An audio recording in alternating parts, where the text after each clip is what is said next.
possible, on peut commencer avec Docteur Aminata Cissé, si elle est connectée. Oui, elle est connectée, mais je pense qu'il y a Erin Das qui a levé sa main. Je ne sais pas si elle a quelque chose du genre à nous dire. Bonjour à tout le monde. Bonjour. Bonjour. Bonjour, Docteur Cissé. Bonjour. Voilà, on va débuter le partage. Donc, aujourd'hui, on va, comme l'a dit Diallo, que ça fait plaisir de vous retrouver tous. Aujourd'hui, on va parler de... Je crois qu'il y a Erin qui demande la parole. Yes, please. Yeah, I've blocked the screen out now. Docteur Cissé, ça va, on l'a réglé. C'est parce que j'ai... D'accord. Oui, on l'a déjà réglé. Merci. Là, c'est bon, avec le son, oui.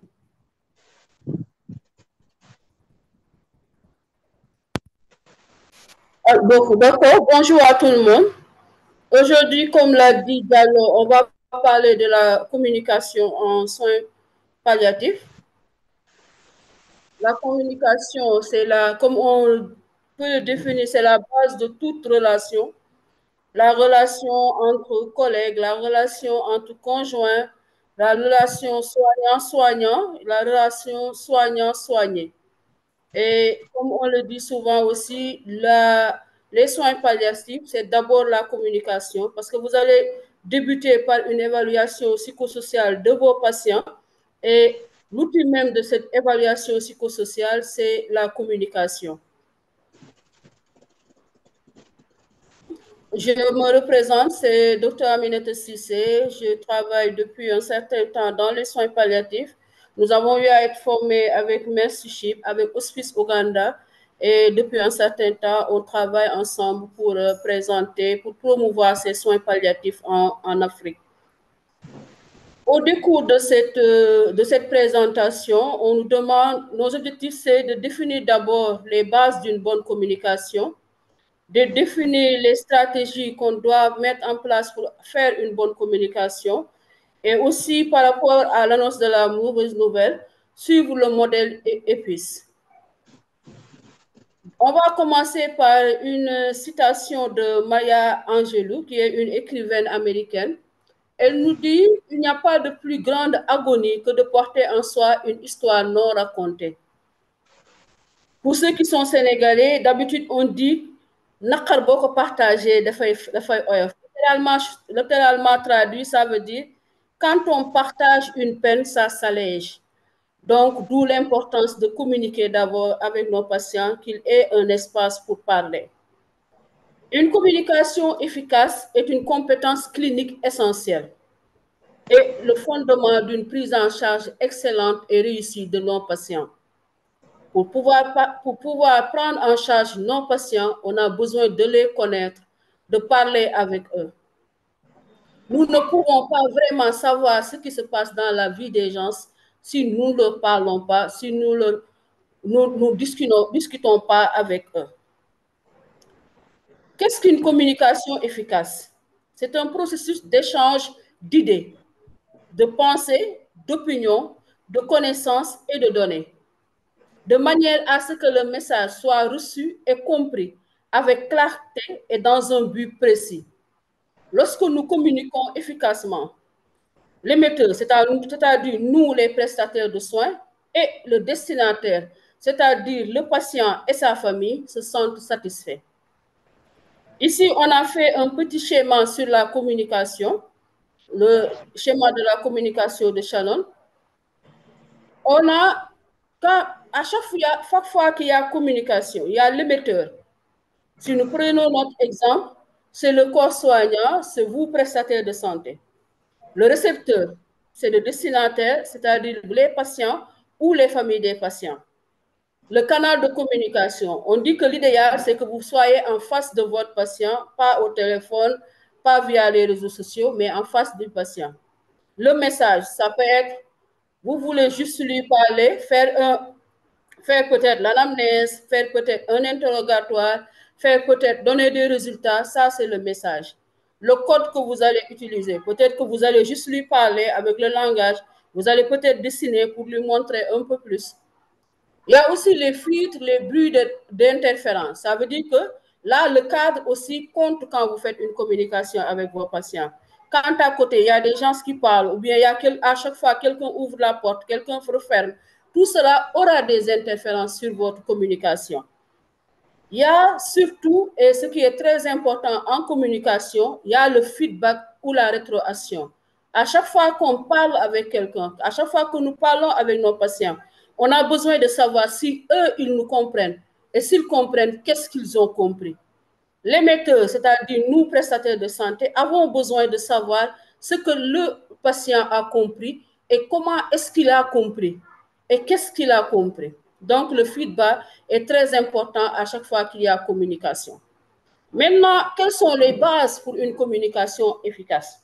C'est-à-dire, ces bases-là, ça nous concerne nous en tant que personnel de santé. Comment devons-nous être? Quels sont les outils que nous devons détenir pour faire une bonne communication avec nos patients?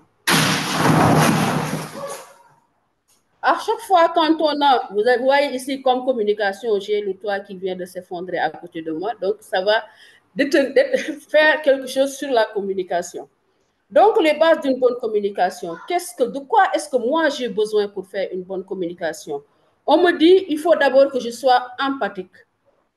À chaque fois dans les écoles de formation, on vous a dit, quand vous demandez de quoi a besoin le corps de santé, on vous a dit qu'ils doivent être empathiques. Et qu'est-ce que l'empathie? C'est cette capacité que j'ai de comprendre et de partager les sentiments d'autrui. Cela peut se faire qu'avec une curiosité humble. Que puis-je apprendre de l'autre? Il faut tout le temps faire preuve d'une curiosité et d'une grande capacité d'écoute. Les soins palliatifs, on ne dira jamais assez, c'est la médecine de l'écoute. Il faut valider les sentiments de la personne. Il faut s'imaginer à la place de la personne. D'abord, la définition qu'on a le plus dans l'empathie, c'est ce pouvoir qu'on a de se mettre à la place de l'autre, mais sans se substituer à lui. Il faut savoir être présent, être authentique, solidaire et partager, savoir partager. Mais comment moi, être personnel de santé, puisse être authentique? Il faut d'abord que je me connaisse moi-même. Il faut que je sois congruent. Il faut que je me dise que je partage des informations.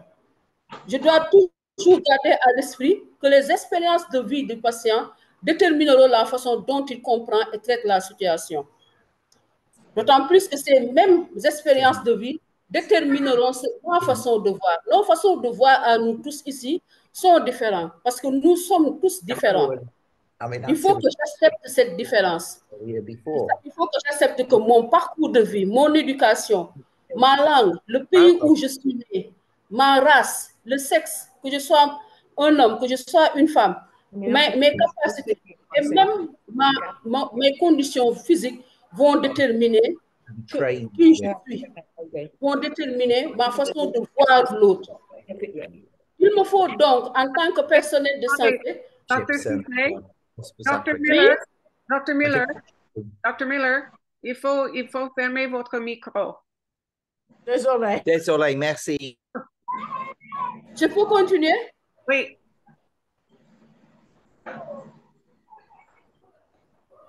Wow.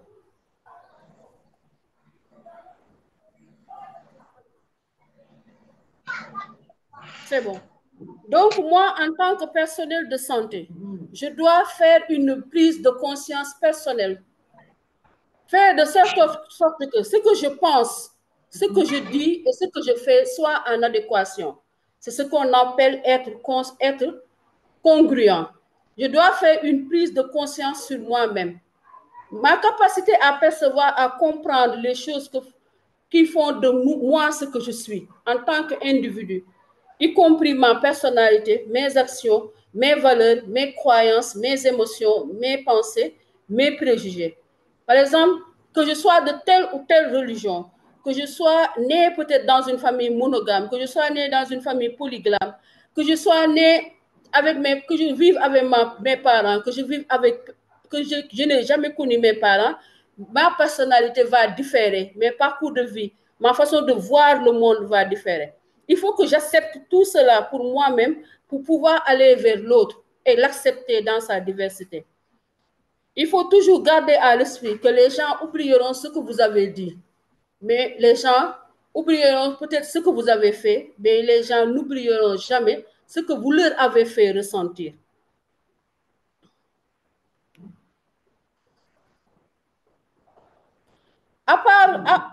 En dehors de l'empathie et de la congruence, il faut aussi, en tant que personnel de santé, qu'on ait un regard positif inconditionnel. Il faut faire confiance au patient, à sa capacité de gérer sa vie selon ses principes et éthiques propres. Il faut aussi que moi, personnel de santé, que je porte un regard positif bienveillant sur les patients et inconditionnellement. Il ne faut pas, par exemple, que le regard que j'ai de mon patient diffère par rapport à son pouvoir économique. Il ne faut pas que le regard que j'ai de mon patient diffère par rapport à l'ethnie à laquelle elle appartient ou bien à ses croyances religieuses. Je dois avoir le même regard devant chaque patient tel qu'il est, tel qu'il se présente à moi. Après, on va parler avec les bases, après avoir toutes ces bases de communication, c'est-à-dire être empathique, être congruent, avoir un regard positif, inconditionnel avec mes patients. J'ai deux façons de communiquer avec les personnes. Avec les patients. La première, c'est la communication verbale, c'est-à-dire cette communication qui utilise le verbe, la parole, qui peut se faire au téléphone, parfois via les réseaux sociaux, comme actuellement nous sommes en train de communiquer via le Zoom. Ça nécessite aussi un cadre adapté, un langage clair, net et précis et une bonne maîtrise de son domaine. À part la communication verbale, on a la communication non verbale. C'est un type de communication dans lequel les comportements physiques, par opposition aux mots, sont utilisés pour exprimer ou transmettre des informations. Là, c'est très important, d'autant plus on va voir que ce que nous disons ne compte que pour 7% dans la communication. Tous les 93%, c'est du non-verbal. Par exemple, si j'entre dans la maison d'un patient, que je mette la main sur le nez, ou bien que je prenne tous mes habits ensemble, comme si je voulais me retirer, cette communication marquera plus le patient que ce que j'aurai à dire. En fait, c'est un moyen de lui dire peut-être qu'il ne sent pas bon, peut-être que vous rechignez un peu à le toucher. C'est ce non-verbal-là qu'il faut toujours tenir en considération quand nous communiquons avec l'autre. 38% de la communication, comme on le dit, c'est les tonalités verbales, c'est-à-dire la façon dont vous parlez, la façon dont vous articulez vos mots. Et le reste 55%, c'est l'expression faciale. Là, on est très fort, surtout les femmes. L'expression faciale, la posture, quand on vous parle et on a les deux bras au niveau de la hanche, les gestes comme si on voulait partir. Les odeurs aussi, c'est une façon de communiquer. Les mouvements des yeux, tout cela, c'est le non-verbal. En résumé, pour cette première partie, on dira que ce que les patients disent être le plus important pour eux par rapport à nous, personnels soignants, c'est d'abord notre honnêteté et l'empathie. Qu'on leur donne des informations adéquates, claires et compréhensibles, qu'on réponde à leurs préoccupations et l'attention qu'on porte aussi à leurs émotions, la discussion sur ce que peut être fait avec des objectifs réalistes et la participation à la prise de décision. Pour atteindre tout cela, nous avons besoin comme atout principal d'avoir une écoute active. Qu'est-ce qu'une écoute active? C'est-à-dire savoir prêter attention, ne pas interrompre, soyez à l'aise avec le silence. Ne pas interrompre, ça veut dire ne pas toujours se dire comme un monsieur, je sais tout, couper le patient, parfois même donner d'autres mots, parfois au lieu de poser les questions, avez-vous mal à la tête?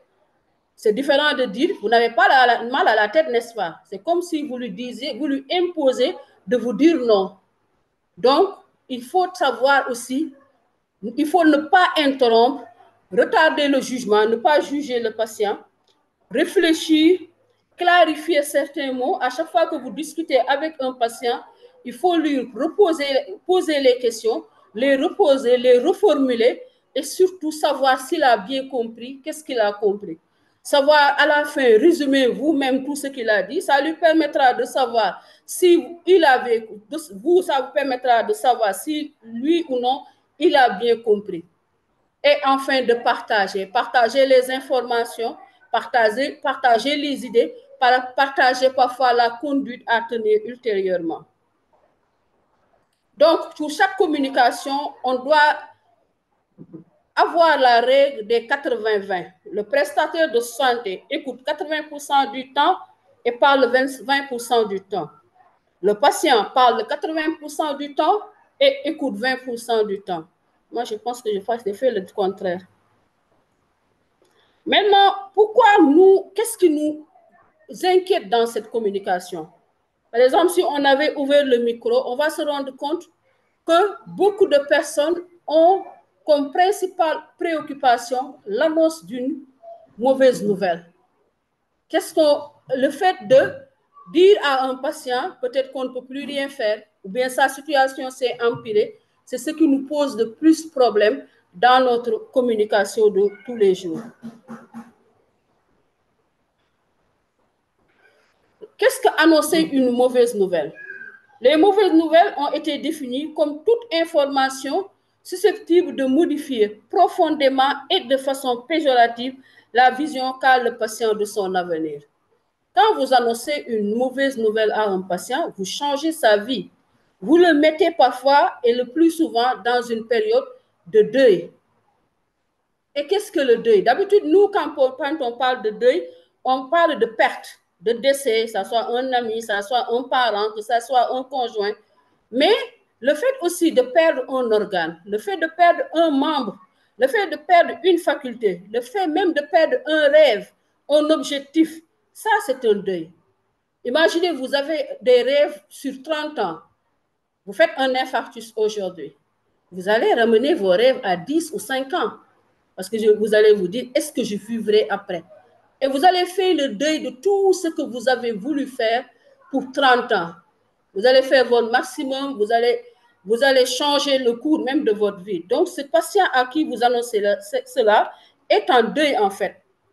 Et dans la plupart du temps, ce deuil est anticipé par le patient et sa famille. Quand vous dites à quelqu'un que vous avez un cancer, avec le non-cancer, ce qu'il va penser d'abord, c'est la mort. Donc, dès cette annonce, il est déjà en deuil. Il anticipe votre deuil. Nous, personnels de santé, on doit reconnaître ces étapes du deuil et pouvoir comprendre et faciliter l'accompagnement de nos patients. Ce sera l'objet d'un autre cours. Partager les mauvaises nouvelles. Si nous le faisons mal, le patient ou les membres de la famille, nous ne pardonnerons peut-être jamais. On voit parfois des patients qui ont eu à vivre pendant 20 ans, ils vont vous rappeler, ils vont vous dire, il y a 20 ans, un médecin tel m'a annoncé par téléphone, ou bien m'a abordé pour me dire que j'avais une tumeur de tel, une tumeur de tel. Ils ne l'oublieront jamais. Par contre, si nous le faisons bien, ils ne nous oublieront peut-être jamais. Maintenant, comment annoncer cette mauvaise nouvelle? Il y a la méthode EPIS, Spike en anglais. Il faut tenir compte de l'environnement, de la perception, de savoir inviter, connaissance, empathie, stratégie. D'abord, l'environnement. Il faut savoir où annoncer la nouvelle, quand donner les nouvelles et découvrir qui devrait être présent. Préparez votre matériel, ce qui comprendra ce dont vous avez besoin pour faciliter le processus. Présentez-vous et vérifiez comment les autres personnes présentes sont liées au patient. Avant d'avoir un patient en face de vous, parce que ce qui arrive la plupart du temps dans nos services, le chef de service, il vous dit juste, dites à madame telle que son mal de dos, ou bien c'était en fait, c'est lombalgie, c'était en fait son cancer du sein qui a métastasé et elle est en phase terminale. C'est ce que va vous dire votre supérieur. Vous n'allez pas lui dire non. Donc, avant d'avoir le patient en face de moi, je dois faire mon environnement. Faire l'environnement, c'est d'abord se mettre au courant du dossier, savoir les contenants du dossier, avant même d'avoir le patient en face de soi. Se préparer nous-mêmes psychologiquement, savoir qui doit être présent. Ça peut être un autre de vos collègues.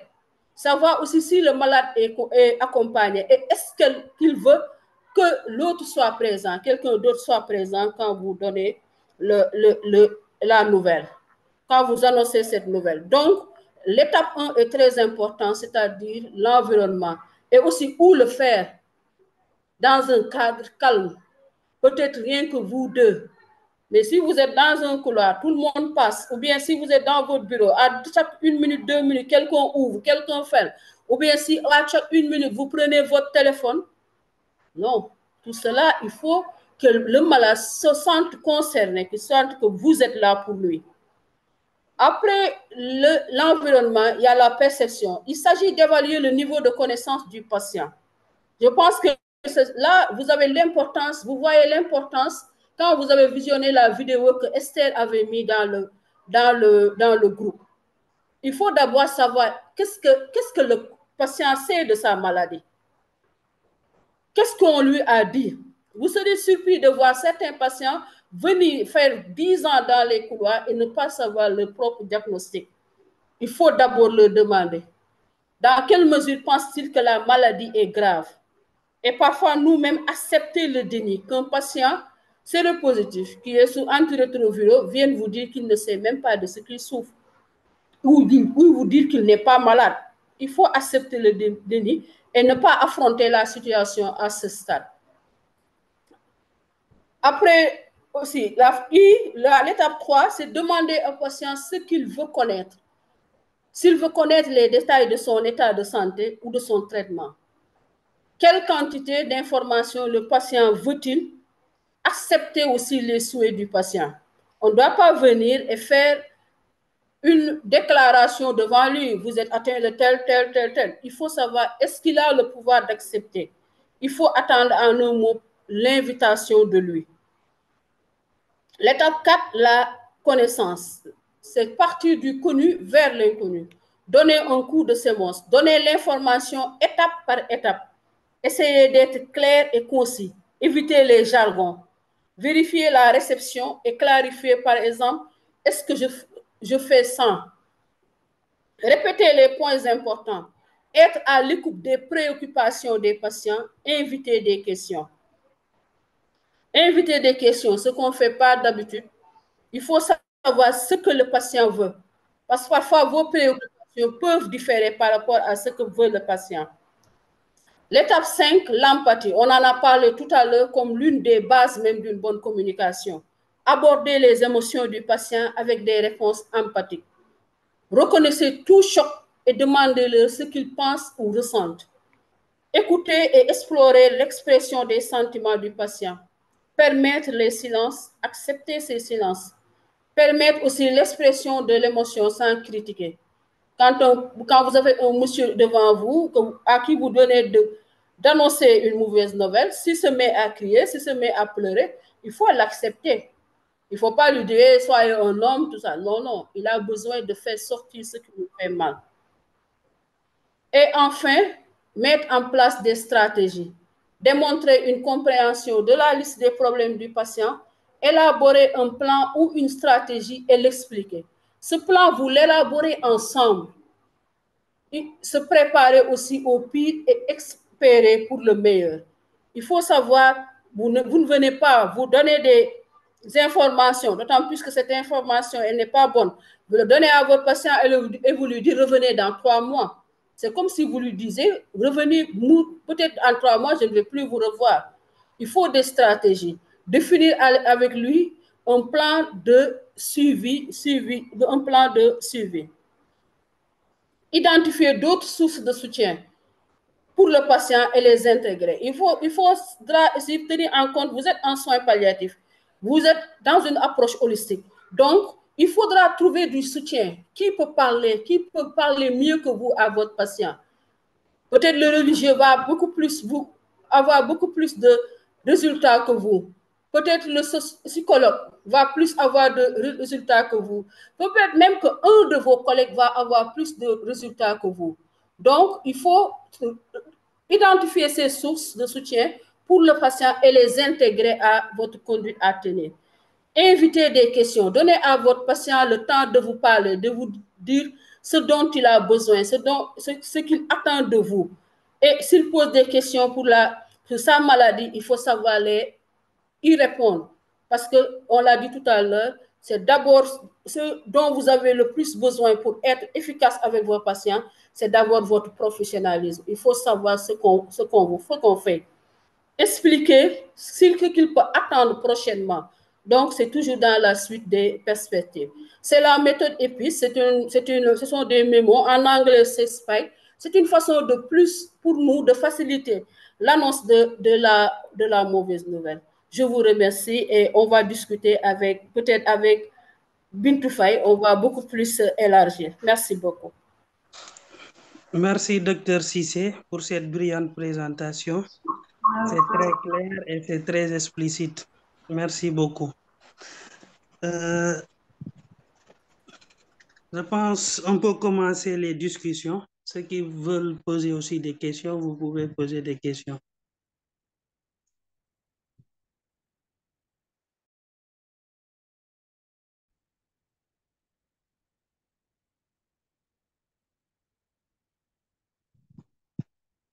Allô?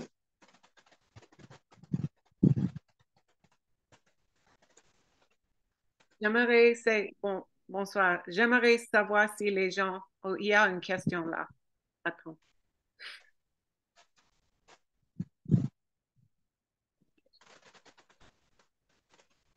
Alors, tu vois, il y a une main.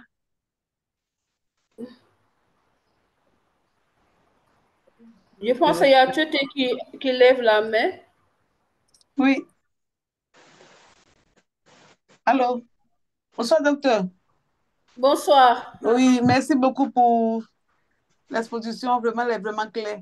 Ma question est que vous avez dit une information claire. Est-ce que si j'ai bien entendu le patient que nous suivions, vraiment, il a une maladie vraiment grave. Est-ce qu'on peut toujours, parce qu'on sait dans les plans, souvent à l'hôpital, on ne dit pas vraiment tout sur la maladie d'un patient. On essaie de contourner un peu et pas lui dire après aux accompagnants ou bien dire directement, souvent, on ne dit pas véritablement aux patients que vous avez telle maladie, telle maladie. Maintenant que c'est un soin palliatif, est-ce que vous dites vraiment clairement au patient, vous êtes atteint d'un cancer, ça ne va pas vous envoyer loin, peut-être vous avez juste une semaine, deux jours à vivre. Est-ce que c'est vraiment évident? Merci. Merci, Madame Tchoté. Je pense qu'on a tous les mêmes préoccupations. Quand on a parlé tout à l'heure d'annoncer la mauvaise nouvelle, on a parlé du fait qu'il faut préparer le patient et il faut aussi que le malade vous invite lui-même. Ce n'est pas évident dans nos vécus parce que c'est parfois le malade ne veut pas savoir. Parfois, le malade lui-même vous dit qu'il veut savoir. Parfois, ce qui est très fréquent, c'est la famille du patient qui vous dit de ne pas lui dire. Donc, vous avez l'obligation d'avoir non seulement, soit le malade est d'accord pour avoir son diagnostic, ou bien les parents du patient sont d'accord pour avoir ce diagnostic. Ce n'est pas évident et nous avons toujours jusqu'à présent ces mêmes problèmes de dire à un patient son diagnostic s'il ne veut pas ou bien si la famille ne veut pas, ou parfois ce sont les retombées même, ce qui va arriver si vous dites ces diagnostics. Tout cela, c'est une appréciation individuelle. À chaque fois, il faudra tenir compte du contexte.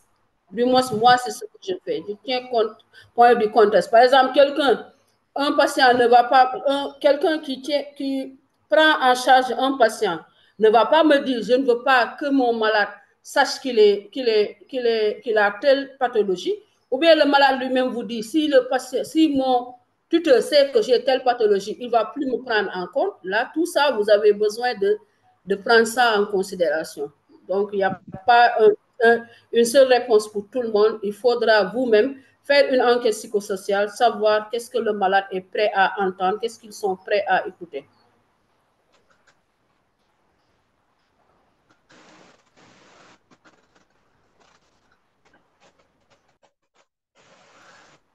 Oui, monsieur Kisangani. Oui, bonsoir à toute l'équipe. Merci pour la présentation, docteur. Moi, j'ai quelques questions également que j'aimerais poser. C'est le docteur Shadrach, Shadrach Walo Kisangani depuis la République démocratique du Congo. Je suis du projet VIH-Sida de Médecins sans frontières. Je voudrais savoir si vous avez une approche hospitalière et une approche ambulatoire dans la communication des problèmes du malade. Parce que nous avons effectivement, nous, dans notre unité de prise en charge, nous recevons des patients qui nous viennent, qui nous sont référés d'autres structures. C'est un hôpital purement Médecins sans frontières, HIV, et également traitant d'autres problèmes de co-infection du patient. Voilà. Est-ce que vous avez une approche dans la communication qui puisse être hospitalière et une approche qui puisse être ambulatoire? Parce que dans ce que moi j'ai pu entendre, apparemment, l'approche que vous utilisez, c'est une approche qui est beaucoup plus ambulatoire. C'est-à-dire, effectivement, on communique avec les malades, oui, parce qu'on peut communiquer avec lui, parce qu'il a peu de problèmes, peut-être il a les seuls problèmes. Nous, dans le contexte qui est le nôtre, nous avons des fois des malades qui sont comateux et qui nous arrivent, et chez qui, nous, la sérologie, on ne peut pas la partager avec le membre des familles. On a des malades qui nous arrivent avec des problèmes des maladies de type cancéreuse, des cancers, par exemple, des cancers périnéo-vulvaires, qui sont là et chez qui on essaie d'échanger, mais qui sont délaissés. Quelle approche de communication faudrait-il utiliser pour ce type de malades-là, qui, en réalité, de fois ne sont pas, qui sont parfois rejetés par la société, et chez qui, peut-être, nous, à notre niveau, nous ne trouverons pas de solution idoine à leurs problèmes. C'est un peu ça la première question que j'avais. Peut-être que les autres vont poser d'autres questions, puis je vais revenir après. Merci beaucoup.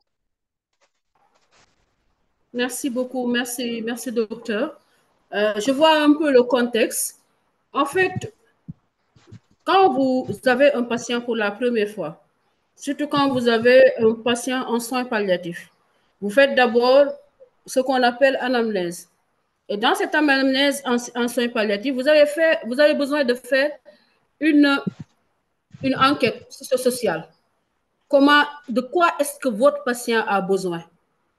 Quelqu'un qui est chez lui ou bien quelqu'un qui vient de lui-même vous voir, vous n'aurez pas à lui parler. Ses besoins sont différents de quelqu'un qui vient à un stade avancé qui est rejeté par la famille. Quand vous avez quelqu'un, par exemple, un patient qui a une dame, par exemple, nous, on a eu à avoir ce type de patient qui a un cancer de l'utérus métastasé qui a été rejeté par son mari, qui vient vers nous. On a eu à déterminer ce qui faisait la cause de ce rejet d'abord. Chez notre patient, c'était plutôt, il y avait des odeurs, il y avait les douleurs, elle se négligeait, il y avait tout cela.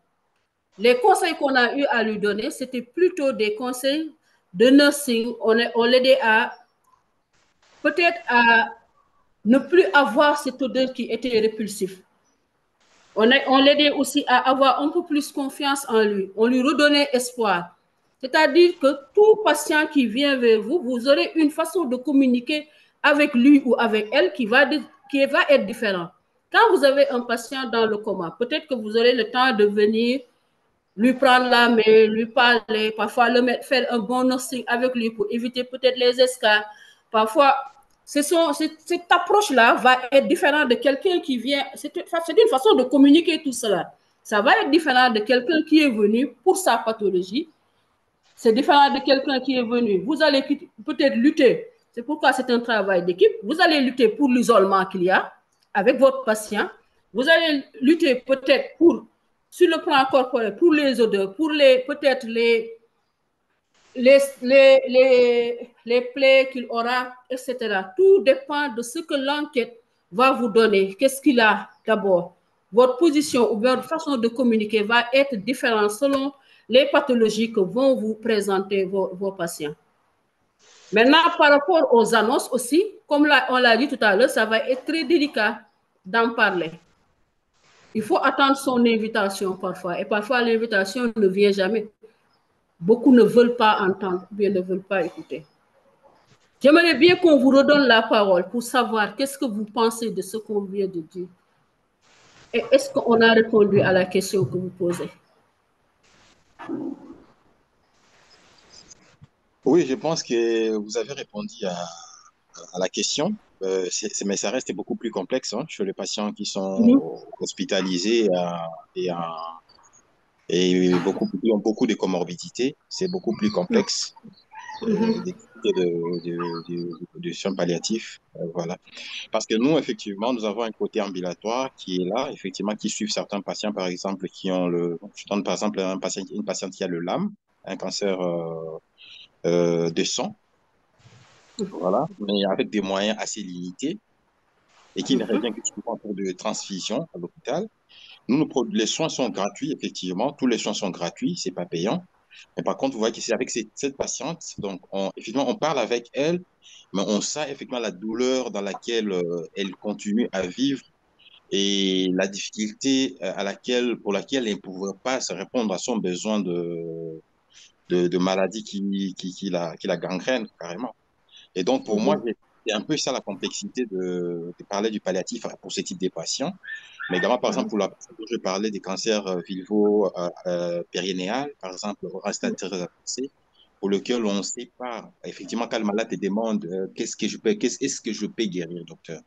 Vous comprenez, c'est une question assez difficile à répondre hein, pour dire à quelqu'un, vous voyez, voilà, est-ce qu'il y a quelque chose d'autre qu'on peut faire pour me permettre de reprendre ma vie normale?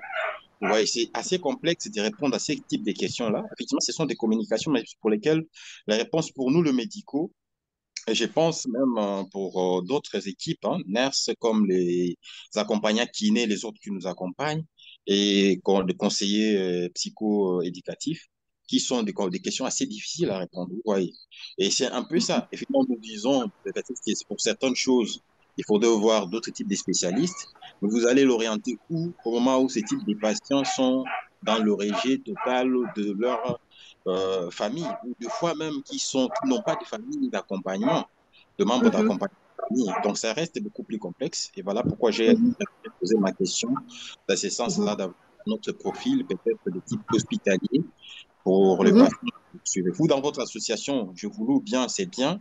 Nous, par contre, à notre niveau, peut-être, c'est peut-être avoir un autre un paquet purement palliatif qui est là, oui, certes, oui, mais qu'il faudrait peut-être mettre en application et peut-être beaucoup plus l'outiller et peut-être en termes d'outils, en termes de façon de manager qui pourront Merci. Merci beaucoup. Oui.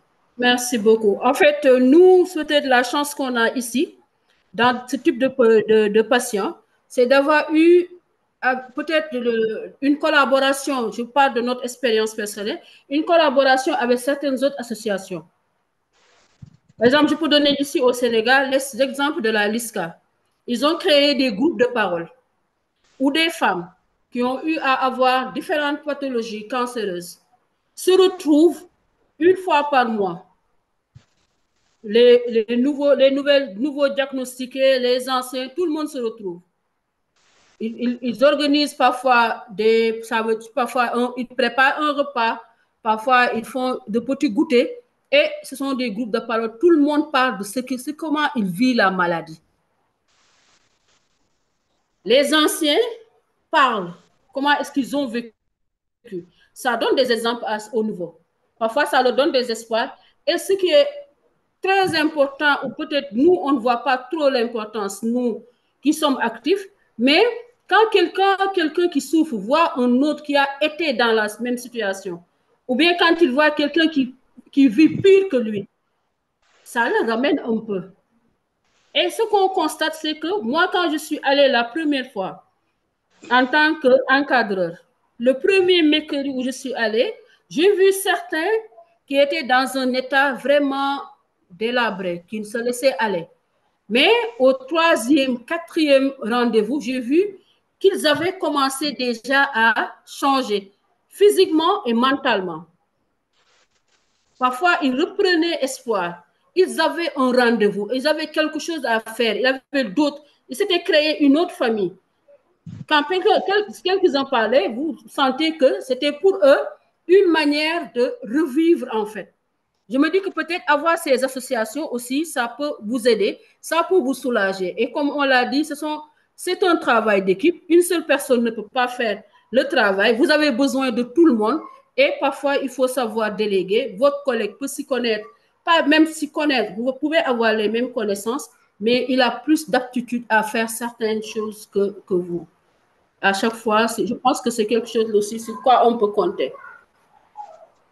Merci beaucoup. Il y a Marie-Rose Mystica. Bon, docteur Cité. Oui. Je pense qu'on va essayer. Oui, bonsoir. OK. Donc, on prend la dernière intervention. C'est bon. D'accord. OK. Oui, Okay. oui, bonsoir. Les soins, vous m'excusez de mon français, je parle beaucoup l'anglais, mais je vais essayer aussi en français. Les soins palliatifs, ça commence par soi, parce qu'on a la tendance dans nos cultures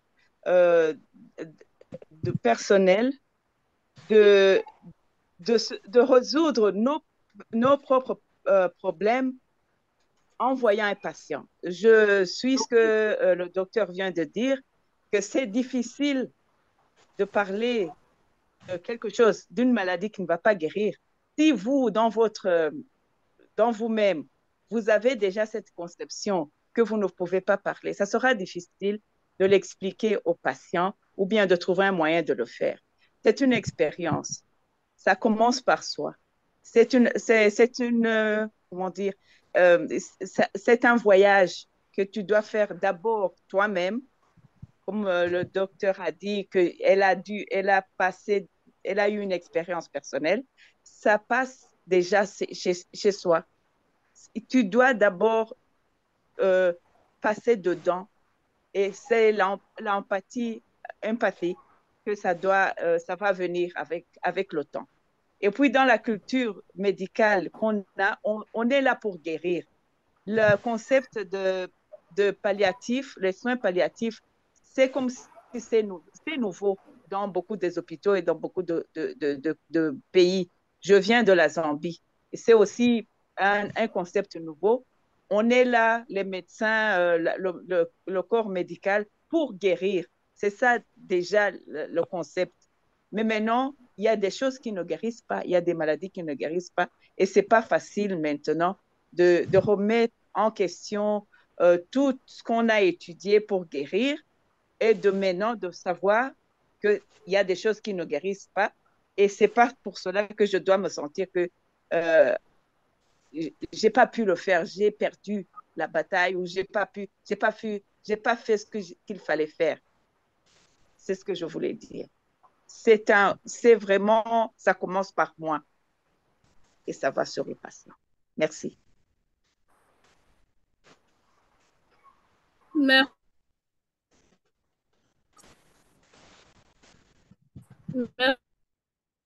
Merci beaucoup, Mario. Je pense que vous avez tout résumé. C'est ça de ça qu'on a parlé quand on a dit être personnel, savoir nos libérations, la mort. Tout cela, ce sont des questions qu'on doit se poser à nous-mêmes.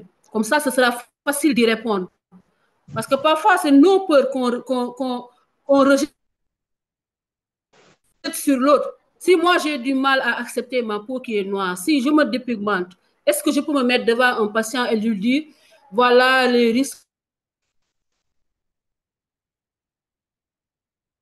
face au risque de cancer pour la dépigmentation? Non. Si j'ai ces mains en face, donc si je suis terrorisée par ma co-épouse et que je suis que tout ce qui lui ressemble, j'aurai du mal à faire face à toute personne qui est de taille moyenne et de teint clair. Donc, il faut que je sois d'abord en accord avec moi-même pour pouvoir aller vers l'autre. Je pense que vous avez parfaitement raison. Merci beaucoup, Madame Rose Mystica. Merci, docteur Cissé. Merci à tous les intervenants aussi. Je pense que c'est très clair et puis, comme on le disait au début, la communication, c'est un sujet très sensible. Je pense que si c'est possible, on peut demander à Binta Faye de passer à l'étape suivante avec la présentation du cas. Binta, si tu es sur place. Alors, bonsoir. Allô. Bonsoir, Binta. Bonsoir, Binta. Bonsoir. Merci beaucoup, docteur, pour cette brillante présentation. La communication, c'est un problème pour nous tous et on va y apprendre quelque chose, je pense, au sortir de cette session. Je voudrais juste savoir qui a la main actuellement. Il paraît que la personne a désactivé le partage d'écran. Je ne peux pas partager l'écran. Esther? Vous pouvez le faire et vous pouvez avancer. C'est bon, hein? C'est bon. Ok. D'accord. Donc, bonsoir à tout le monde. Bonsoir. Bonsoir, Binta. Binta, je suis infirmière diplômée d'État au Sénégal. Et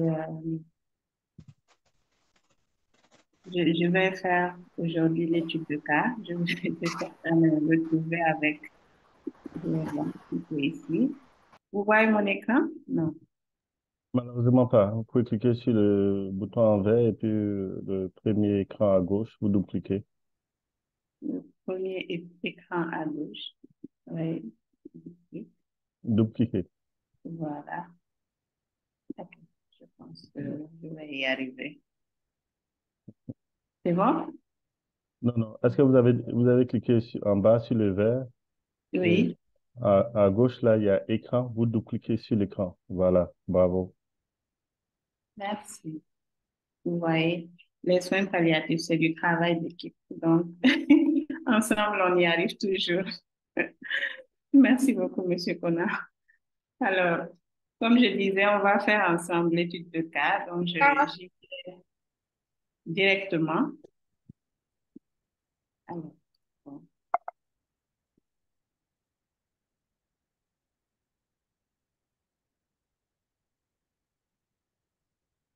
Allô? Oui, Binta, on t'écoute, on Allô, t'entend. Erin, est-ce que tu peux arrêter le partage? Binta avait déjà partagé.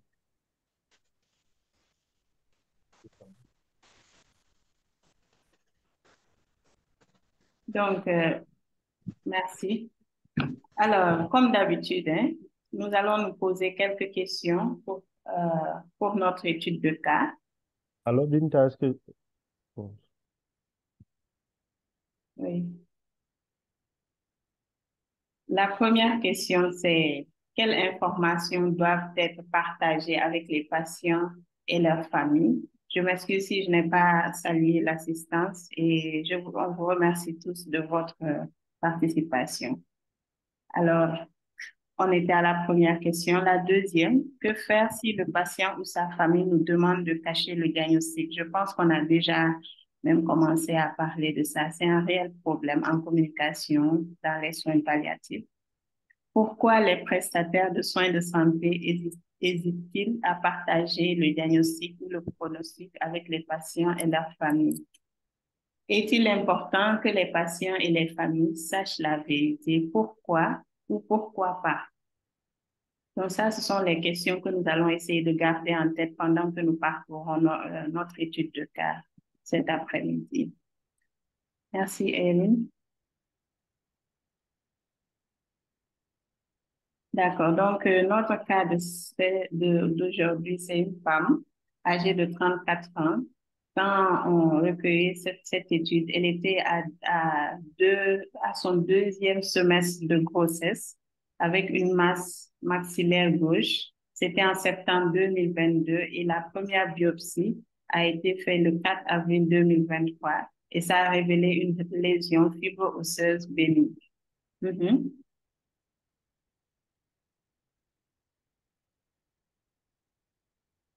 Pour traitement et enquête qu'on a pu mener avec elle, c'est que c'était une masse maxillaire gauche, comme on l'avait dit, qu'elle avait elle-même remarqué en septembre 2022. C'était une tumeur douloureuse qui se développait rapidement. Elle avait aussi une baisse de la vision gauche au niveau de l'œil gauche. La biopsie initiale, le 13 mars, avait montré Et le 4 avril, une lésion fibro-osseuse bénigne. Voilà, c'est comme on disait, elle était à peu près 6 mois de grossesse et elle avait fait l'échographie dans une clinique locale. Merci.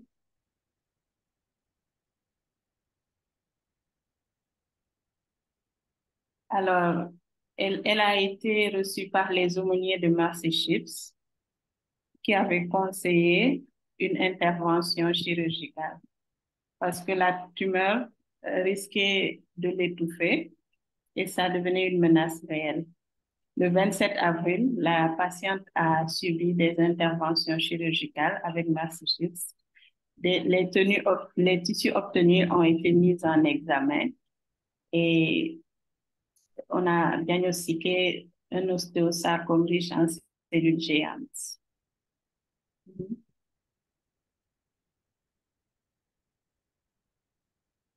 L'évaluation holistique de la douleur et les symptômes, y compris les traitements pertinents, nous ont montré que le 29 mars, les aumôniers ont informé le mari du diagnostic.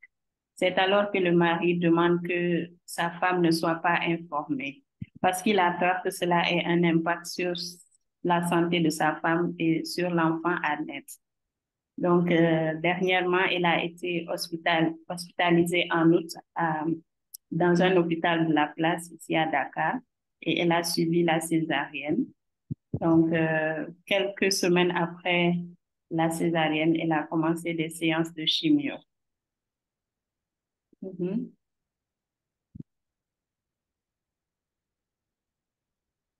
Alors, toujours dans l'évaluation holistique, pendant son séjour à l'hôpital, elle a eu des difficultés à s'alimenter en raison de l'enflure de son visage.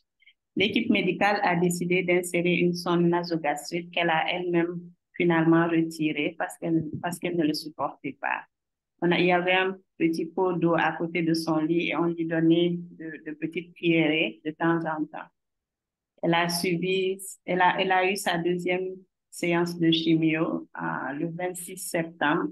Elle est rentrée chez elle. Donc, elle fait des va-et-vient entre Bourg, où elle habite, et Dakar pour ses soins.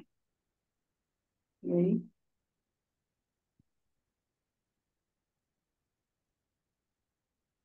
Pour ses préoccupations psychosociales et familiales, elle a d'autres enfants. Donc, quand elle est à l'hôpital, évidemment, ses enfants lui manquent. Son mari, quand même, a un bon emploi et ils ne sont pas inquiétés pour les questions financières. Seulement, ce dernier se culpabilise et se dit que si elle n'était pas enceinte, peut-être qu'elle n'aurait pas eu cette maladie. Et jusqu'à ce point, il ne voulait pas qu'elle sache à quel point sa maladie était grave. Il l'a protégée même des visites. C'est-à-dire, quand il y avait un visiteur, parfois, il essayait de réguler les conversations et tout. Et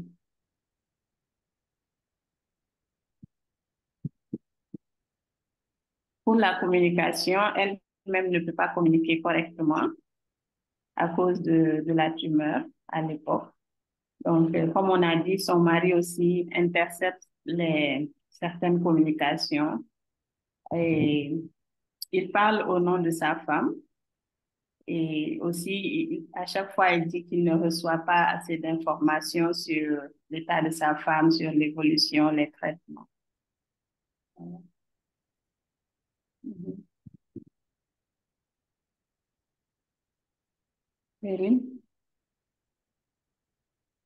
Alors, notre patiente est une musulmane pour les préoccupations spirituelles. Et en tout cas, quand je l'ai vue, on pouvait voir l'anxiété quand même dans ses yeux et on voyait des questions, mais on voyait que aussi elle n'arrivait pas à s'exprimer.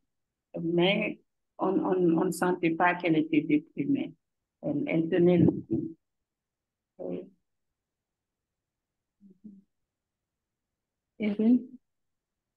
En collaboration et partenariat, elle s'est rendue dans une clinique locale pour effectuer son test de grossesse. La première et deuxième biopsie ont été effectué par Mercy Ships. L'intervention, elle a eu une première intervention chirurgicale par Mercy Ships. Et l'équipe locale de suivi composée de gynécologues, d'oncologues et de chirurgiens était là pour l'intervention. Le mari pense que la chimiothérapie a commencé tardivement parce qu'il a fallu un certain temps pour que l'équipe soit réunie. Elle reçoit des visites sociales de la part d'une infirmière en soins palliatifs qui a été orientée vers elle par Mercy Ships.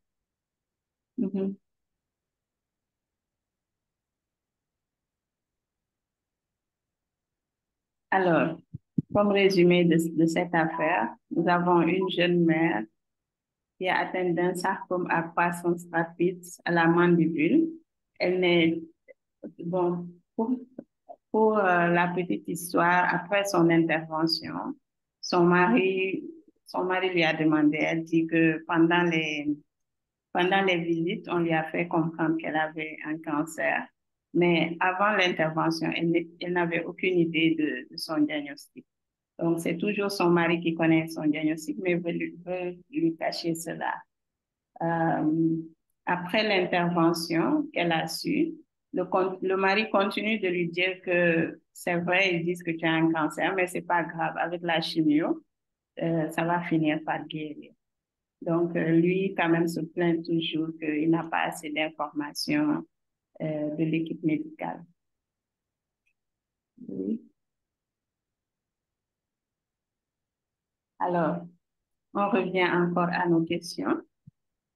Quelles informations doivent être partagées avec les patients, avec leur famille?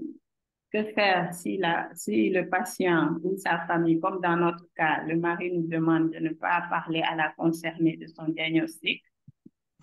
Dans son cas, pendant la grossesse, maintenant qu'elle n'est plus en tout cas, on a fait la césarienne, le bébé se porte bien par la grâce de Dieu. Et pourquoi les prestataires de soins de santé hésitent-ils à partager le diagnostic ou le pronostic avec les patients ou bien leur famille? Est-il important que les patients et les familles sachent la vérité? C'est important ou c'est pas important? Donc, les questions sont là et je pense qu'on peut continuer à échanger. Merci beaucoup pour votre attention. Merci beaucoup, Binta, pour cette belle présentation. Donc, place aux questions. Ceux qui ont des questions peuvent les poser.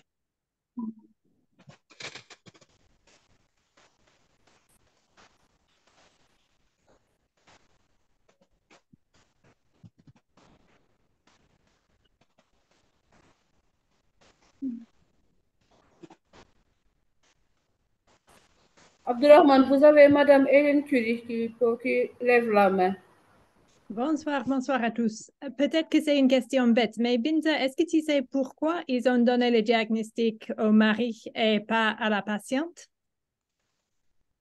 Oui, docteur Hélène, en fait, c'est pas une question bête, mais lui, il a toujours défendu qu'on parle à sa femme de la gravité de la situation.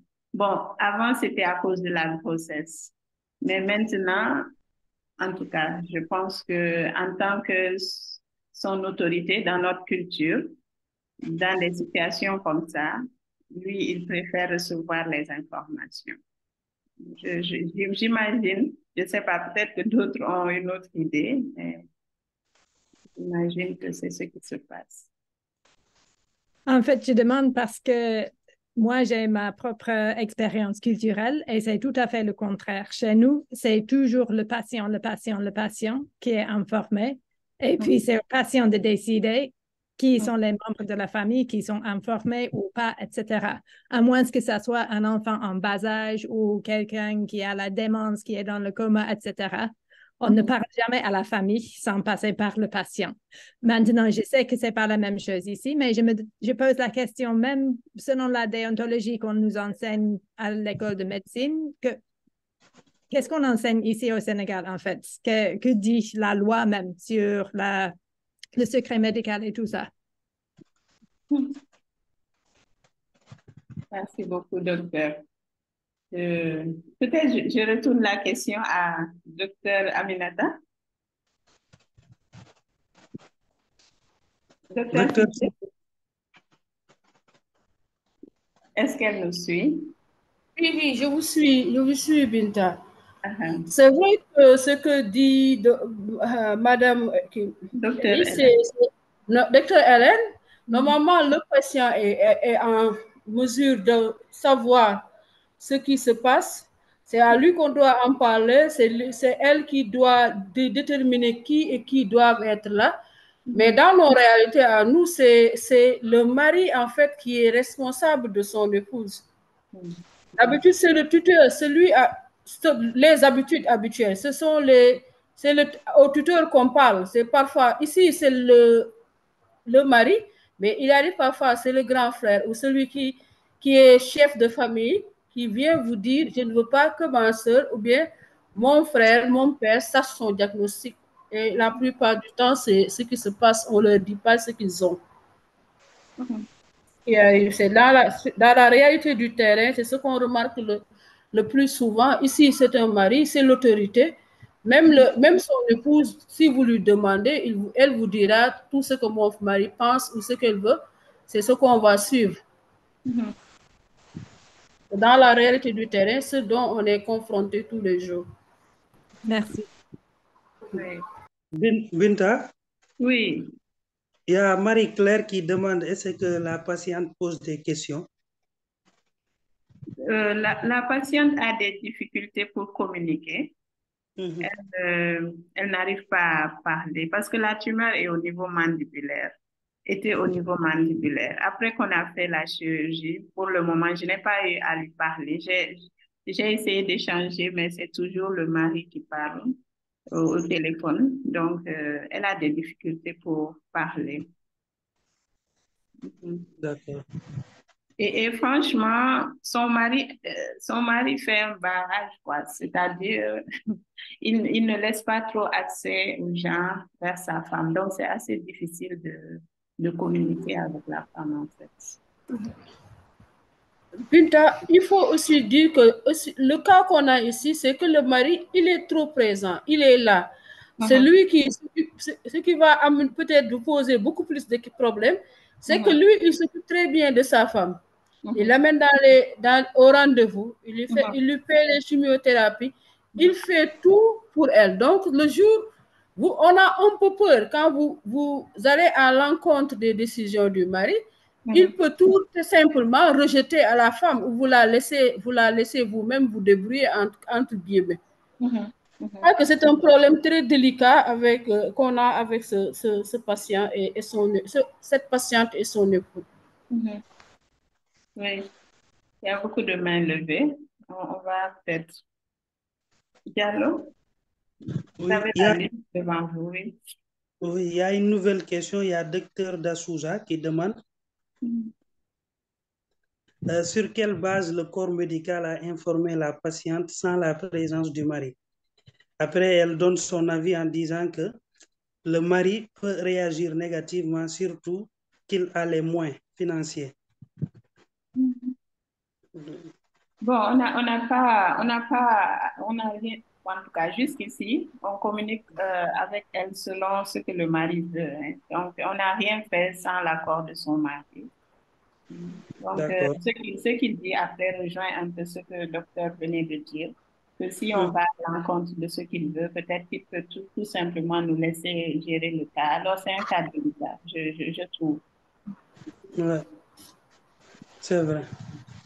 Il y a M. Marthe Alombe qui nous dit qu'il est important d'informer au patient son état de santé en commençant par l'entretien durant ce moment. Il peut présenter le besoin de comprendre son problème et autoriser, s'il faut, partager à la famille ou une personne de son choix.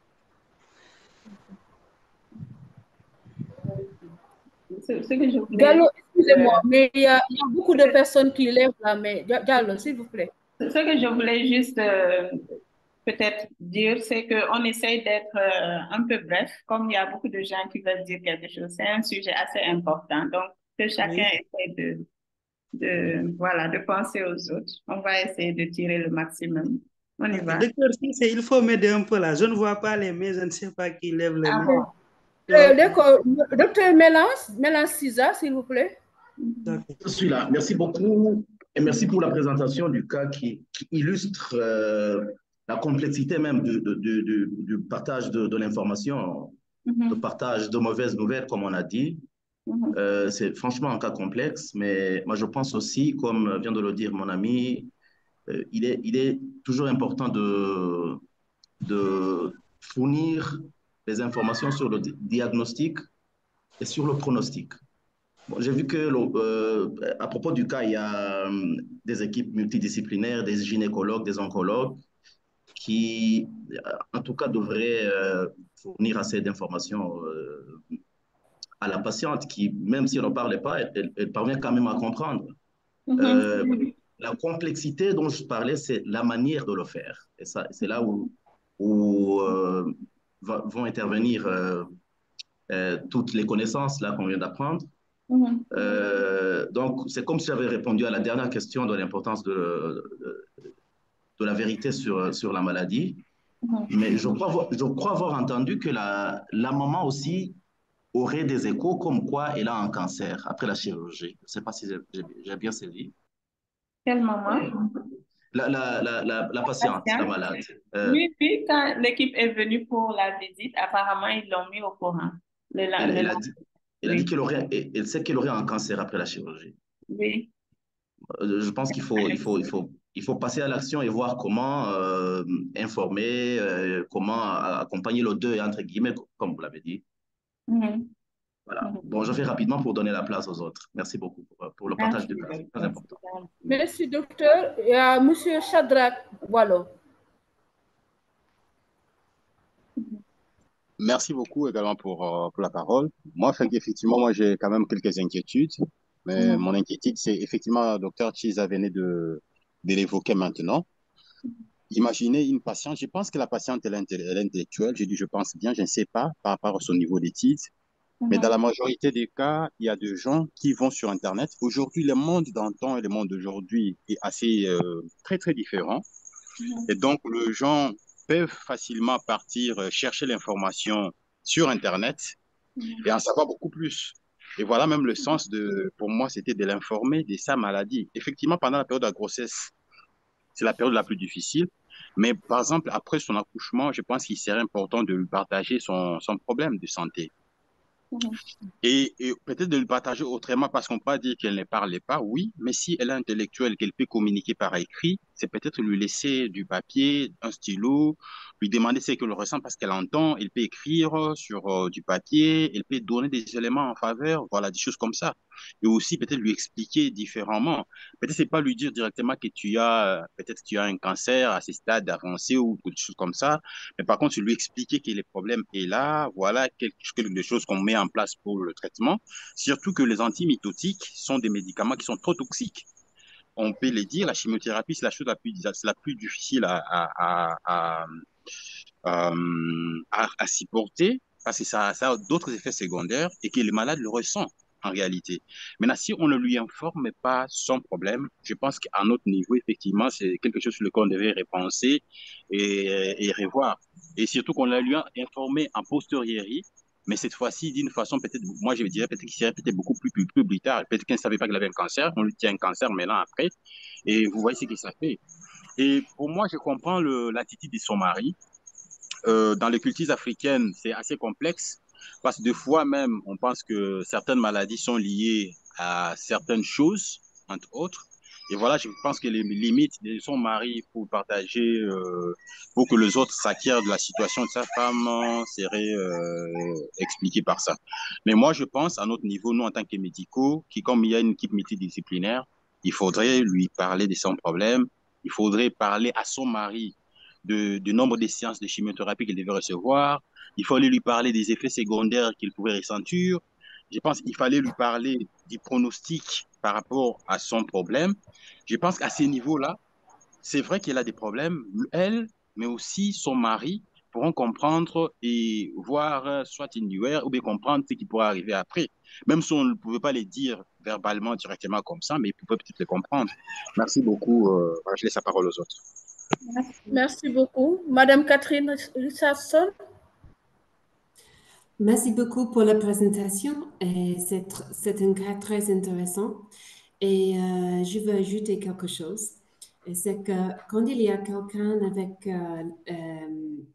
le problème pour la communication, la difficulté avec la communication, et je n'ai pas compris dans ce cas, c'est la femme peut écrire, peut lire quelque chose, mais vraiment, il faut trouver, si possible, un mode pour communiquer en écrit. Elle ne parle rien. Parce que c'est pas seulement une question pour dire quelque chose, pour dire le diagnostic, pour dire toutes les choses, parce que c'est vraiment nécessaire qu'elle peut exprimer aussi l'inquiétude qu'elle a aussi, parce que si elle ne peut pas exprimer le son, excusez-moi pour mon français, c'est un peu compliqué pour moi, mais si elle ne peut pas exprimer les choses qu'elle pense, les difficultés, bien sûr, si elle veut connaître toute l'information, savoir toute l'information de la cas, c'est vraiment difficile pour avoir la communication dans une direction seulement. So, c'est vraiment un cas difficile et il faut prendre le temps pour vraiment trouver une solution pour, si c'est possible, pour la communication. Par exemple, on peut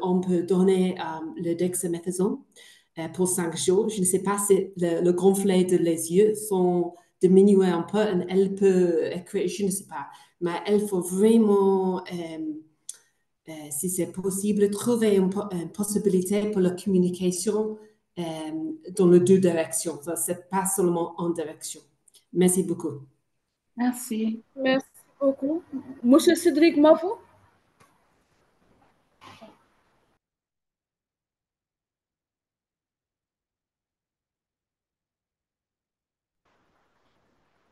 Donc, Marie-Rose Mystica. Voilà, Cédric. Je tiens à remercier. Oui, je tiens à remercier tout le monde. C'est Dr Cédric Mafou de la part de...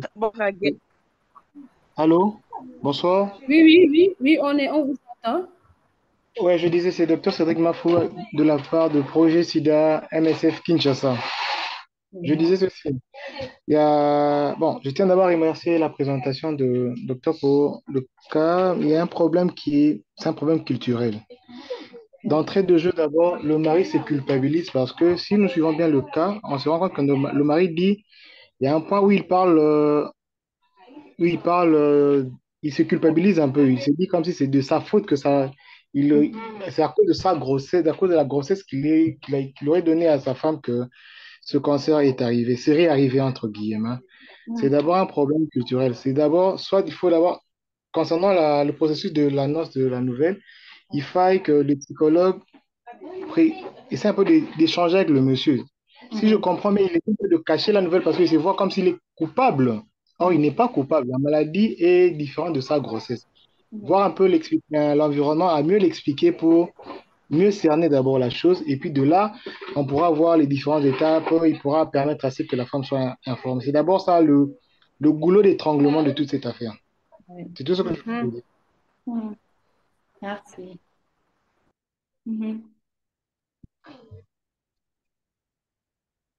Marie-Rose. Je pense il y a Marie-Rose Mystica, je pense. Oui, il me semble que je ferme je suis la dernière à Oui. Anyway. Je pense que ici on doit retourner sur les principes des soins palliatifs. Un des plus importants principes, c'est que c'est le patient qui est au centre de tout ce qui se passe. Ça, c'est un. Oui. Deuxièmement, le soin palliatif doit être sensible à la culture, mais sans faire souffrir le patient. Parce que dans toute cette histoire ici qui se passe, le degré de sa souffrance est ignoré. Parce que ici, on est en train de traiter le mari. Parce que c'est le mari ci, c'est le mari ça, c'est ça qu'il veut. Et dans tout ça, où est la femme? Parce qu'on est en train de traiter le mieux et de se traiter soi-même parce qu'on ne peut pas aller contre la culture, mais on oublie. Il y a les soins palliatifs, les family conference, comme une conférence familiale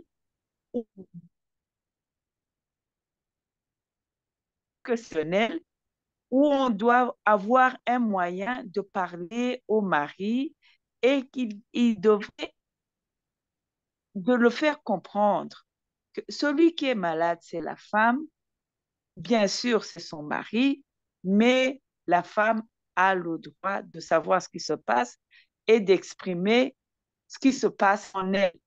Parce que les enfants sont à la maison, c'est elle voit tout, elle voit ce qui se passe. Elle a une idée, une adulte comme ça, elle doit avoir une idée de ce qui se passe. Elle a des questions et ces questions-là restent comme ça. C'est comme ça qu'elle va mourir totalement dans la souffrance. Et le mari, comme si elle protégeait sa femme, mais la femme va mourir en souffrance complètement. Donc, ici, il doit trouver un moyen de faire, de suivre les principes de palliative care, soins palliatifs, le principe de centrer sur le malade, sensible à la culture et de trouver un moyen de donner le support nécessaire à la famille. Et dans ce cas-ci, la première famille, c'est le mari qui est là et qui est tout le temps là, qui est en train de protéger il est en train de protéger parce que la femme est là et est en train de souffrir.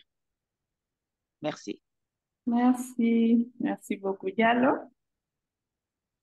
Allô? Diallo? Oui, Binta, je t'entends, oui.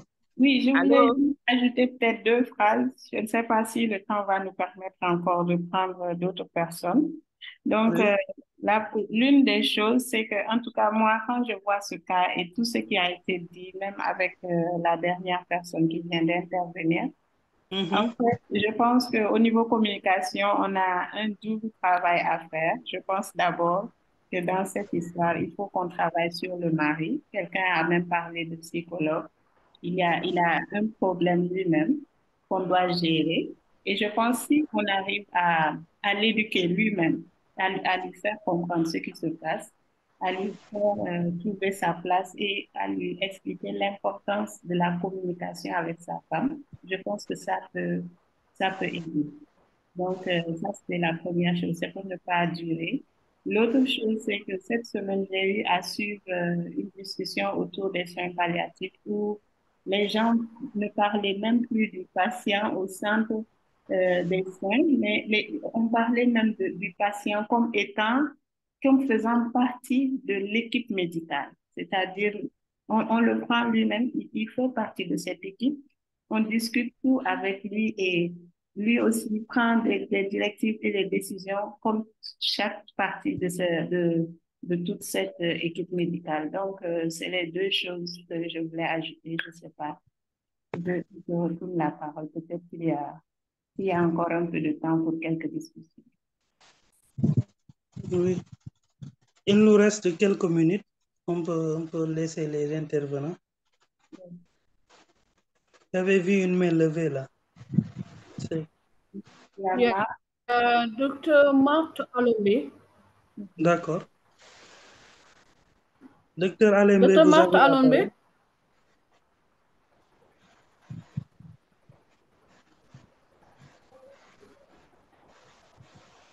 parole. Je pense que ce sont des mails de tout à l'heure. Dans la discussion, dans le chat. Il y a Marie-Claire, Voilà. Joël Mboya. Oui, bonjour. Marie-Claire Mouawej, je suis infirmière palliative au Liban Et je voulais, à mon avis, dans ce cas, je pense que c'est selon la culture des pays. Chaque pays a sa culture. Il n'y a rien qu'il faut faire. Mais comme tout le monde a dit, c'est important d'essayer de savoir ses angoisses à elle, même si on ne peut pas lui raconter ce qu'elle a. C'est pas obligatoire, à mon avis. Parfois, je pense que ils veulent pas, on peut ne pas le faire, mais essayer d'écouter ce qu'elle veut, elle, ce qu'elle a comme question, ce qu'elle exprime. Alors, je pense que ça peut aider déjà qu'on lui dise que tu es présente et ce que tu ressens nous inquiète. Et à partir de là, faire le cheminement. Et comme vous avez dit aussi, le mari, c'est son angoisse, je pense, et vu la culture des pays, je pense chez eux que lui, il est responsable d'elle, il veut la protéger. Alors, il faut l'aider à savoir qu'on peut l'aider différemment. Pour moi, je vois les choses de cette façon. Merci beaucoup. Avec elle, à partir de là où ils sont, faire le cheminement. On ne peut pas préjuger, je crois. Il ne faut pas dire il faut. Je pense voir où ils sont, comment ils voient les choses et avancer avec eux progressivement. Merci. Merci à vous. Merci beaucoup. Merci beaucoup. Je pense que Joël avait déjà la parole. Je pense que c'était... Voilà. Joël? Ok, bon, oui, je suis là. Bonjour à tous. En Bonjour. fait, je pense que mes prédécesseurs ont parlé déjà de la difficulté de ces cas. Et si je comprends bien, c'est beaucoup plus déjà le fait que le mari se culpabilise par rapport au diagnostic de sa femme. Il pense que c'est lui peut-être qui serait à l'origine de cela et il essaie de la protéger, mais quand je vois les autres slides que vous avez affichés, la femme a le regard de quelqu'un qui est perdu, qui ne se retrouve pas en fait. Elle ne comprend rien. Déjà qu'elle a la difficulté de communiquer, de parler avec les autres. Maintenant, ne pas être bien fixée, elle est dans le flou et c'est terrible. Ne serait-il pas possible qu'il y ait une équipe qui peut bien expliquer au mari quelle est la situation de sa femme? Parce que du point de vue culturel, c'est difficile de revenir. Le mari, c'est le chef de sa famille, donc c'est lui qui prend les grandes décisions. Si jamais il comprend que c'est lui qui n'est pas à l'origine de tout ça, il pourrait aider à l'accompagnement de la femme pour qu'elle soit peut-être appuyée spirituellement par rapport à une aide et qu'elle ait la paix en fait, parce qu'elle semble perdue. En fait, c'était... Merci beaucoup, Madame Joël. Il y a Marthe Alombé. Merci. Marthe Alombé. Je pense que Matt Lambert a un problème avec son micro. Peut-être qu'il n'a pas sélectionné le bon micro. Donc, voilà, on ne l'entend pas.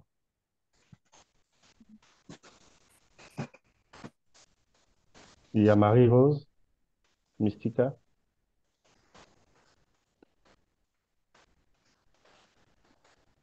Marie-Rose Mystica en bas à gauche.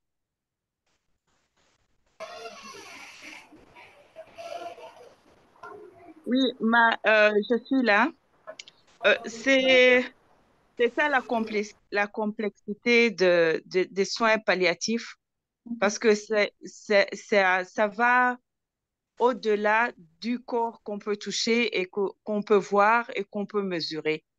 Et les autres entités comme le moral, l'esprit et les émotions, on ne peut pas vraiment les quantifier, si je peux dire, les mesurer.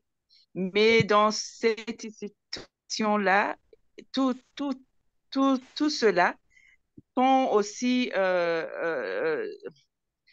sont aussi comment je peux dire, sont aussi modifiés par la culture de là où on est.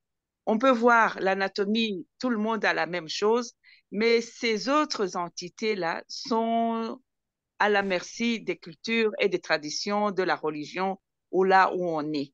Et c'est pour cela que la communication va être d'une façon ou d'une autre modifiée et doit être adapté pour viser vraiment le patient.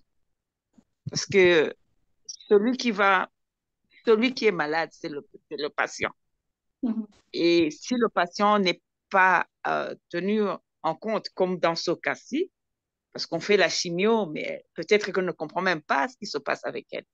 On fait elle ne comprend même pas ce qui se passe. Mais si on veut guérir vraiment, si on veut aider, il faut que le patient fait partie de ce qui se passe. Sinon, vous êtes à l'extérieur, vous oubliez les autres composants des soins palliatifs. L'esprit, la pensée et les émotions. Et ça, on ne peut pas les quantifier. Oui, c'est ça que je voulais dire. C'est très important et c'est pas facile. C'est ça ce qui fait la communication unique et très important dans les soins palliatifs. Parce que c'est le ciment. C'est le ciment entre tout le monde. Et si on oublie le patient, alors je ne sais pas ce qu'on doit. Je ne sais pas ce qu'on saurait. Comment dire? I wouldn't know what we would be doing. I don't know. Je ne sais pas ce qu'on saurait. Je ne sais pas ce qu'on ferait dans ce cas-là. Oui. On oublie le patient dans l'histoire. Alors, qu'est-ce qu'on fait? On fait quoi là? Parce que le patient n'est pas pris en compte dans la communication. Et c'est le patient là qui est comme oublié ou bien pas la fleur qu'il faut lui donner. Alors, je pense qu'il y a tout un travail qu'il faut faire. Il y a tout un cheminement. Il faut avoir de patience et de tactique, utiliser toutes les techniques de counseling, comment on dit là, de counseling, d'essayer de trouver qu'est-ce qui se passe dans l'histoire du patient. Merci beaucoup. Merci. Je pense qu'on va prendre un dernier intervenant. Malheureusement, on est arrivé à l'heure. Donc, peut-être un dernier intervenant.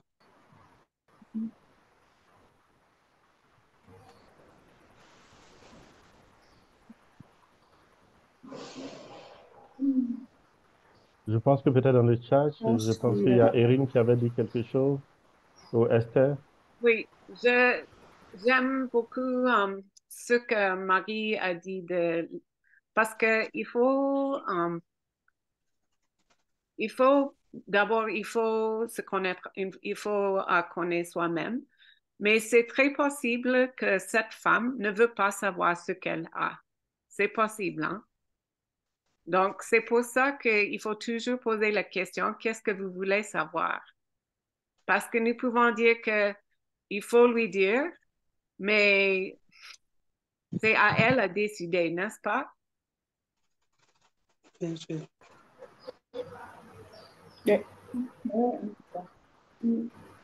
Je pense que le plus difficile, c'est juste de pouvoir communiquer avec elle, pas vraiment de lui révéler quoi que ce soit, mais de juste pouvoir échanger, voir à quel niveau elle est, et comme ça, on peut voir si elle veut savoir, qu'est-ce qu'elle veut savoir. Donc, c'est la difficulté en tout cas dans ce cas.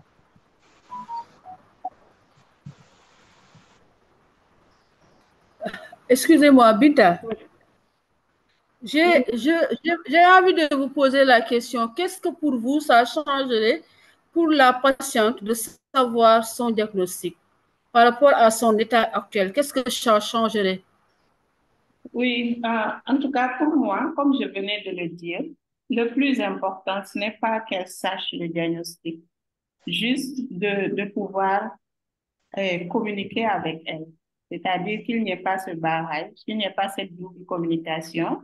Par exemple, là, le mari est en train de lui dire, si tu prends la chimio, ça va guérir. Je ne sais pas qu'est-ce que l'équipe lui dit et elle-même, qu'est-ce qu'elle sait. Donc, juste de pouvoir avoir de petits échanges avec elle. C'est juste, mais pas vraiment de donner un diagnostic. Peut-être le médecin, le mari essaie de lui dire ça parce que c'est ce qu'il veut croire aussi. C'est ce qu'il veut, même s'il sait que c'est pas bien, mais il veut croire en ça et il veut la laisser espérer en ça aussi. C'est lui qui se sent très mal. Comme vous avez dit aussi, il se culpabilise. Alors, il y a beaucoup de travail à faire au niveau du mari aussi. C'est ce que je pense aussi. Et à penser, peut-être la dame ne veut pas ça. Peut-être elle le sait déjà et elle n'en parle pas, mais elle veut pas en parler. Il y a des gens qui disent, même s'ils le savent, ils parlent que c'est un virus. Alors, chacun a sa façon de vivre leur deuil et vivre leur cheminement. Chacun fait son cheminement à sa façon. Alors, il faut voir comment elle voit les choses elle-même. Merci.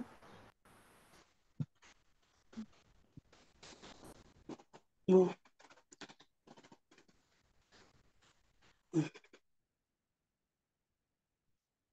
Là, on a même dépassé de 5 minutes. On devrait arrêter à 18h30. Je pense que s'il n'y a pas d'autres intervenants, on peut clore la section. Et merci à tout le monde. C'était une session très riche. Et Esther, je pense, s'il n'y a pas d'autres intervenants, on peut clore la session. Avant de vous donner la parole, je voudrais juste insister sur l'évaluation qui est très importante.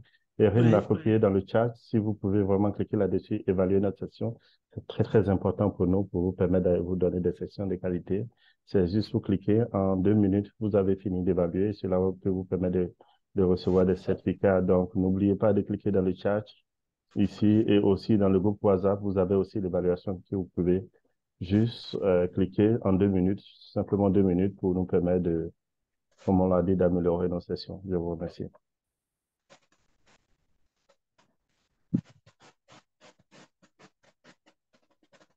Merci beaucoup et vous pouvez toujours mettre vos questions dans la WhatsApp. Merci. Merci pour votre attention. Et à la prochaine, c'est avec oui, Diallo. On sera pour le 19 novembre. OK. Et le sujet?